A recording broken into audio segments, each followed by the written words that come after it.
It's that time of year again where everyone decides their top 10 games of the past year in celebration of entering the next year. This year has been one quite like none other, and I thought instead of celebrating the past year of games, which there hasn't been many of, I've decided to look back even further into the years of games we've had. We've had countless great games over the past few years, and it can be quite hard to condense it all into a top 10 list.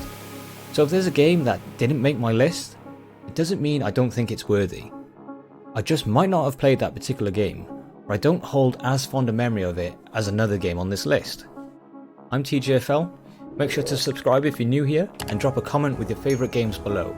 And don't forget to check out my Instagram too, where I drop daily screenshots of the games I'm playing right now. These are my top 10 games of the past decade. Starting at number 10, we have Assassin's Creed Valhalla.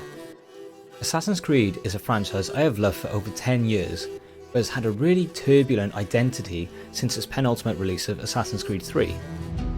Since then, we've had a multitude of titles in the series, which have come close to hitting a mark, and others that are so vastly different to the original idea of Assassin's Creed, they shouldn't be named as part of the franchise.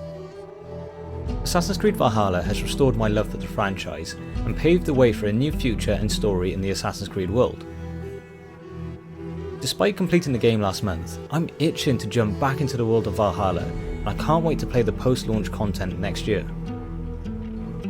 This game sits at number 10 simply because it's still very fresh in my memory, and I couldn't say for certain how fondly my memories of this game will hold over time.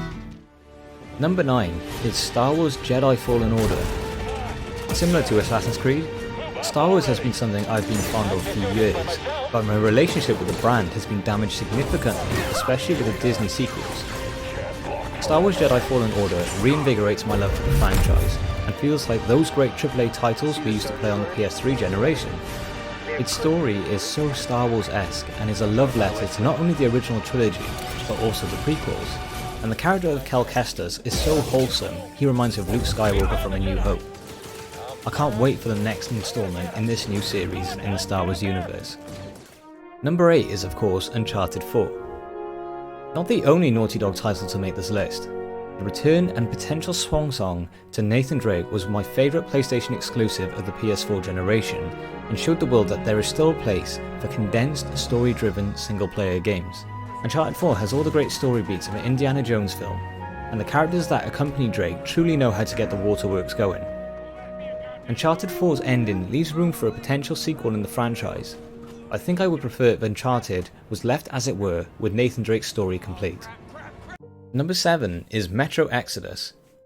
Metro Exodus is the first game I ever gave 10 out of 10 to on the channel, and I don't regret that choice at all. Metro Exodus sees a story of Artyom's journey through the post-apocalyptic world of the Russian Federation, and has all the moments required of a survival horror. Despite not being overly impressed with the first two entries into the Metro series, Metro Exodus really captivated me, and the story of survival amongst family in a torn apart world really pulled at my heartstrings, and is a story I will never forget. Number 6 is IO Interactive's Hitman reboot, but specifically Hitman 2.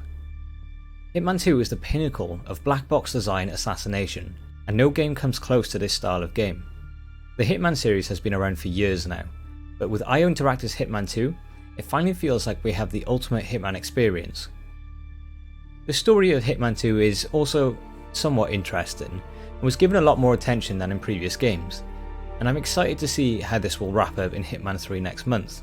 Despite being able to complete Hitman 2 in around 6 hours, there is tons of replayability in each mission, and there are countless amounts of opportunities to uncover to assassinate your targets. Number 5 is Batman Arkham City. There are very few good superhero games, and for years, movie tie-in games were the only way to experience them, with most being trash. Batman Arkham City completely changed the landscape for a superhero game, and gave us one of the best combat systems in any video game to date. Combat in Batman Arkham is brutal and fast-paced, making you feel like the vigilante you want to be, and there are countless games that have tried to replicate what was done here, but none come close to this. The open world of Arkham City is an absolute playground to get lost in, and nothing will ever feel the same as gliding over Gotham's chaotic streets as the Dark Knight. Number 4 is Deus Ex Human Revolution. Deus Ex is another series that has been around for a long time, But with Square Enix's soft reboot prequel, Human Revolution, we see the Deus Ex universe given a new life with some of the best RPG mechanics to date and a combat system to hold the experience together. Few games come close to nailing atmosphere and dialogue options as well as this game, and the character of Adam Jensen is still my favourite character I've ever played in a video game. After the lukewarm reception to its sequel Mankind Divided, the series was put on hold with all future sequels currently out of sight. Make sure to watch my video Bring Back Deus Ex if you want a more in-depth look into one of the greatest sci-fi RPGs of all time. Number 3 is Bioshock Infinite.